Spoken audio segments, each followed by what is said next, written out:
नमस्कार. आपल्या सगळ्यांचे सोशल महाराष्ट्र न्यूज चॅनलमध्ये हार्दिक स्वागत. चला वळूया तर एका नवीन बातमीकडे. आजची बातमी.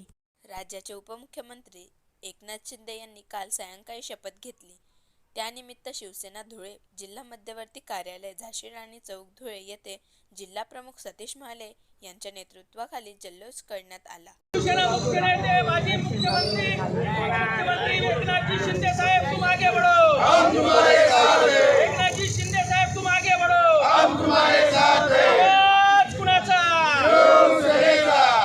कोण आला रे, कोण आला? शिवसेनेचे मुख्य नेते आमचे मार्गदर्शक आदरणीय एकनाथजी शिंदे साहेब यांनी 2.5 वर्षापूर्वी मुख्यमंत्री पदाची धुरा हाती घेतल्यानंतर महायुतीचे आदरणीय देवेंद्रजी फडणवीस, राष्ट्रवादीचे अजितदादा पवार या दोघंही उपमुख्यमंत्री महोदयांबरोबर आदरणीय एकनाथजी शिंदे साहेब यांनी महाराष्ट्रामध्ये आज पावे तो कुठल्याही मुख्यमंत्र्याचं एवढ्या यशस्वीपणे काम झालेलं नाही. इतक्या चांगल्या पद्धतीचं काम एकनाथजी शिंदे साहेबांनी आपल्या 2.5 वर्षाच्या कालखंडामध्ये मुख्यमंत्री म्हणून या ठिकाणी केलं.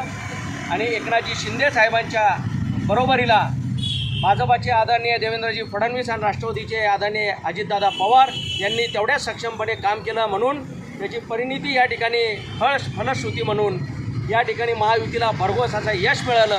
आणि काल महायुतीच्या या तिघही नेत्यांपैकी आदरणीय देवेंद्रजी फडणवीस यांनी मुख्यमंत्रीपदाची, आमचे मुख्य नेते आदरणीय एकनाथजी शिंदे साहेब यांनी उपमुख्यमंत्री आणि अजितदादा पवार यांनी उपमुख्यमंत्री म्हणून काल शपथ घेतली. त्याबद्दल आज धुळे जिल्हा शिवसेनेच्या वतीने या ठिकाणी धुळ्यामध्ये आज जल्लोष साजरा करण्यात आलेला आहे.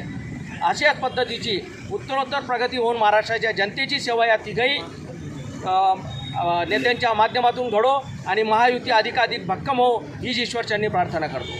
बातमी आवडल्यास चॅनलला लाईक व सबस्क्राईब करा व दररोज अशा नवनवीन बातम्या पाहण्यासाठी चॅनलला फॉलो करा. धन्यवाद.